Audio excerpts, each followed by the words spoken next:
আজকে পশ্চিম ঝালকাঠি বাঁচাও আন্দোলন পরিষদ নামে সংগঠনের জন্ম হয়েছে। এই সংগঠনটি জন্ম দেওয়ার জন্য আমার শ্রদ্ধাভাজন বীর মুক্তিযোদ্ধা দুলাল ভাইয়ের প্রতি অসীম কৃতজ্ঞতা প্রকাশ করছি এবং ধন্যবাদ জানাচ্ছি।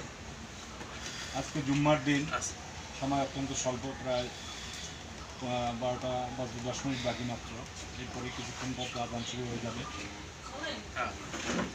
ইতিমধ্যে আপনারা সংবাদ সম্মেলনের বক্তব্য শুনেছেন আমাদের সভাপতি সাহেবের কাছ থেকে। এই পশ্চিম ঝালকাঠিবাসীর দুঃখ দুর্দশার কাহিনী শুনলাম। এটা অত্যন্ত কিছু কিছু আমাদের বিভ্রান্তি শুরু হয়ে গেছে অলরেডি। যে কোনো আন্দোলন, যে কোনো সংগ্রামের পিছনেই কিছু মানুষ থাকে, উল্টোপাল্টা মানুষ থাকে, যারা সবসময় ঋণাত্মক চিন্তাভাবনা করে। আমাদের আসলে তাদের প্রতি আমার বক্তব্য এই যে এই আন্দোলন আমাদের মেয়রের বিরুদ্ধে নয়, এই আন্দোলন আমাদের অভিভাবক আলহাজ জামির হোসেনের আম্মুর বিরুদ্ধে নয়। আমরা সবাই জানি, এটা একটা প্রচলিত কথা যে না কান্দে মাও দুধ দেয় না।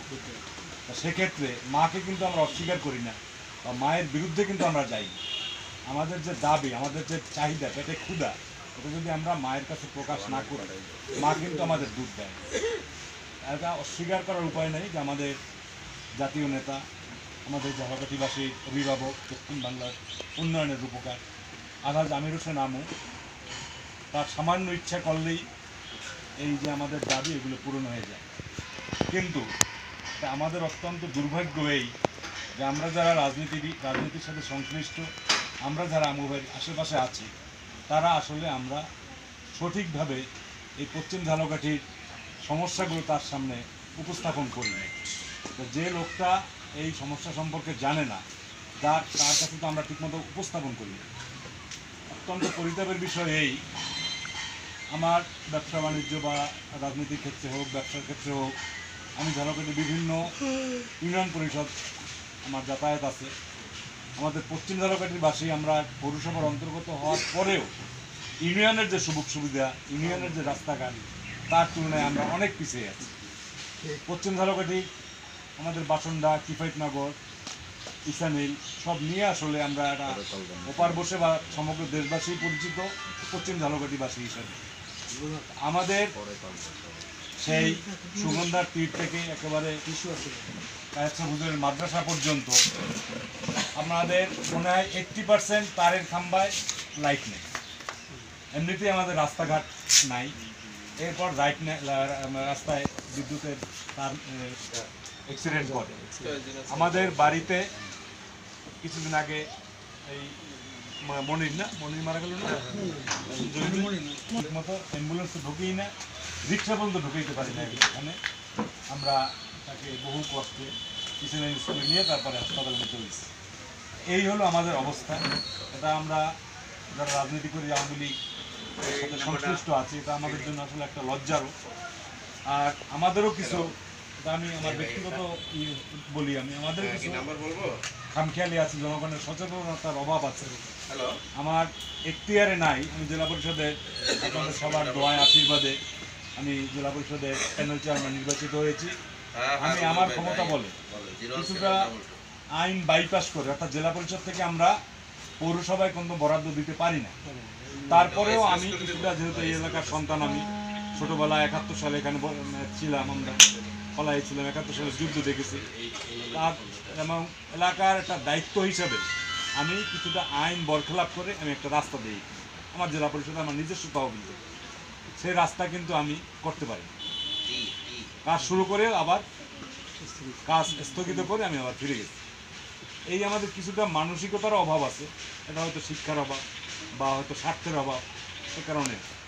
তারপরেও আমি আইন কিছুটা বরখেলাপ করে এলাকার টানে এই বছর আমি 5টা ঘাটলা দিয়েছি। এই বছর যেটা কাজ কেন্দ্র শুরু হবে কিছুদিন পরেই, একটা ডিক্টিউবল দিয়েছি এবং একটা রাস্তা দিয়েছি। রাস্তা মধ্যে বাসনটা একটা রাস্তাও দিয়েছি। এগুলো হলো আমাদের আসলে জেলা পরিষদের তহবিলের খুব সামান্য, এগুলো আসলে পৌরসভার কাজ। নির্মাণ করে দেওয়া হবে। একটি গোরস্থান দেবে আর একটি শ্মশান দেবে। আমি গোরস্থান দিলাম, শ্মশান নিলাম না, সেটা তো একটা বৈষম্যের মূলক হতে পারে, তা হবে না। সবাই উভয় সম্প্রদায়ের জন্য সেখানে থাকবে। এটাই সবচেয়ে এখন বক্তব্য রাখবে। পর্যন্ত অবহেলিত অবস্থায় আছে, যখন নেই কোনো পাশে বেরিবাদের না থাকায় একটু সামান্য যে জোবা বলে, আমাদের জোবায় পানি আসলেই আমাদের ঘরের আশপাশে উঠান টুঠান সব পানি তলিয়ে যায়। ড্রেন নেই, এখানে পানি নিষ্কাশনের ব্যবস্থা নেই, আপনার সাপ্লাইয়ের ব্যবস্থা সব জায়গায় পৌঁছায় নাই। আপনি দেখবেন যে ফুলগুলো আছে, ফুল বলে, এই ফুল সব জায়গায় পৌঁছায় নাই। গাছে ডালে বিভিন্ন জায়গায় পেঁচিয়ে তার সংযোগ দেওয়া হয়েছে। আসলে আমরা কেন অবহেলার শিকার হব? আমরা তো ট্যাক্স দেই, আমরা ভ্যাট দেই, আমরা সব ধরনের সুযোগ সুবিধা দেই। আমরা যখন দলিল করতে যাই, আমাদের দলিলের তো রেট তো আর আমাদের কমায় না, যেটা তো ইউনিয়নে যে রেটটা নেয় সেই রেট তো আর আমাদের এখানে দিতে হয় না। আন্দোলনের মাধ্যমে দৃষ্টি আকর্ষণ করেই এই আন্দোলনের দাবি আদায় করা সম্ভব। সেখানে আমি একটা নিউজ করেছিলাম যে কিছুক্ষণ আগে বললাম যে বিচ্ছিন্ন 2 ওয়ার্ডে নেই উন্নয়নের ছোঁয়া। এই 90 দশকে 6 ও 7 এই ওয়ার্ড দুটি ছিল মূলত বাসুন্ডা ওয়ার্ড ইউনিয়নের অন্তর্ভুক্ত, আপনারা জানেন। পরবর্তী যখন এই পৌরসভায় অন্তর্ভুক্ত হয়েছে, এরপরে জালকাঠি 6 নম্বর ওয়ার্ডের পশ্চিম পাড়ের বাদামতলী খেয়াঘাট থেকে 6 নম্বর ওয়ার্ডের কিস্তাঘাটে এই আবাসন প্রকল্প পর্যন্ত 5 কিলোমিটার যে এই যে খালের একটা সড়ক আছে, এতে আসলে এরা চরম ভোগান্তিতে আছে। শুধু এখানেই নয়, আপনারা দেখবেন যে আবাসন যে ওখানে যে পার্শ্ববর্তী যে রাস্তা আছে তাও অত্যন্ত ঝুঁকিপূর্ণ এবং ভাঙনের কবলে, এবং ভবিষ্যতে আবাসন ওয়ার্ড পৌরসভা সেটা হচ্ছে 6 এবং 7 অবহেলিত, এবং বাসন্ডা নদীর তীরবর্তী এই খালের যে পাড়ের যে রাস্তা ইতিমধ্যেই ধ্বংসের দ্বার প্রান্তে এসে পৌঁছেছে। আমি 2021 সালের 21শে সেপ্টেম্বর আমি একটা প্রতিবেদন করেছিলাম প্রথম আলোতে, বিচ্ছিন্ন 2 ওয়ার্ডে নেই উন্নয়নের ছোঁয়া। তো আমি তার আগে একটু আমার যে আনুষ্ঠানিকতা আমি বলতেছি যে আজকে সংবাদ সম্মেলনে উপস্থিত আছে শ্রদ্ধেয় জালকাঠি জেলা পরিষদের সম্মানিত প্যানেল চেয়ারম্যান শামসুল ইকরাম পিরু ভাই, এবং আমার প্রেস ক্লাবের সাবেক সেক্রেটারি এবং মুক্তিযোদ্ধা দুলাল সাহা, বাসুদেবদা আছে, এখানে মন্ত্রী ভাই আছেন, ফোরকান আছে, এবং আরও একজন পিরু ভাই আছেন, এবং আমার জালকাঠি এই 6-7-এর শ্রদ্ধেয় যারা মুরব্বী আছেন, বড় ভাই আছেন এবং ছোটো ভাইরা আছেন, সকলকে আমার সালাম এবং শুভেচ্ছা। আমি এই সত্যি এই যে প্রোগ্রাম, এই পশ্চিম জালকাঠি বাঁচাও আন্দোলন পরিষদ, এই নামটি আমি দিয়েছি। দুলালদার সাথে সবসময় আমি সকালবেলা হাঁটার সে সবসময় বলে যে এই 6-7-এর যে রাস্তা ধ্বংস হয়ে যাচ্ছে, রাস্তাঘাট নেই, ড্রেন কালভার্ট নেই, তাই এখন এই যে ধ্বংস হয়ে যাচ্ছে, তো আমাদের আসলে কী করণীয়? আমি বলছি আপনারা একটা প্ল্যাটফর্ম তৈরি করেন, একটা আন্দোলন রূপরেখা তৈরি করেন, সেই আন্দোলনের মাধ্যমে সব কিছু দাবি দেওয়া আদায় করা সম্ভব। সেক্ষেত্রে আমরা যে কী ধরনের আন্দোলন হতে পারে, সেখানে নৌ অবরোধ হতে পারে, আমাদের যে বিষয় জানিয়ে আমার বক্তব্য শেষ করছি। আমি বীর মুক্তিযোদ্ধা দুলাল সাহা, সভাপতি পশ্চিম ঝালকাঠি বাঁচাও আন্দোলন পরিষদ। আপনারা শুনেছেন আমাদের দাবি দাওয়াগুলো, আপনারা শুনেছেন। এই যে 6টি দাবির থেকে আমরা এক পাও লড়ব না। আপনারা প্রশাসন যারাই আসুক, যারাই থাকুক না কেন, আপনারা যারা উপস্থিত হয়েছেন জনতার সাংবাদিক বাদে এবং সাংবাদিকরাও, আপনারা আমাদের পাশে থাকবেন কিনা? ইনশাআল্লাহ। আমি যদি মারা যাই, মরতে চাই, আপনারা মরতে পারবেন কিনা? ইনশাআল্লাহ।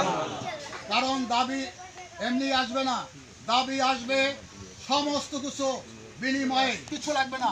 আমার স্ত্রী যেন বোঝা যায় আপনারা যাচ্ছেন, এই সড়কটি যেন আমার নামে নামকরণ করা হয়, এই দাবিটা। যদি নালে একজন মুক্তিযোদ্ধার নামে যারা মারা যাবে তাদের নামে যেন নামকরণ করা হয়। কারণ এই নদীর ভেড়িবাঁধ দিতে হবে, স্থায়ী ভেড়িবাঁধ দিতে হবে, এবং পৌরসভার রাস্তাঘাট করতে হবে। আপনারা যান। বাসুন্ডা নদীর পশ্চিম পাড়ে স্থায়ী ভেড়িবাঁধ নির্মাণ করা না হলে 6 জুলাই শুক্রবার বরিশাল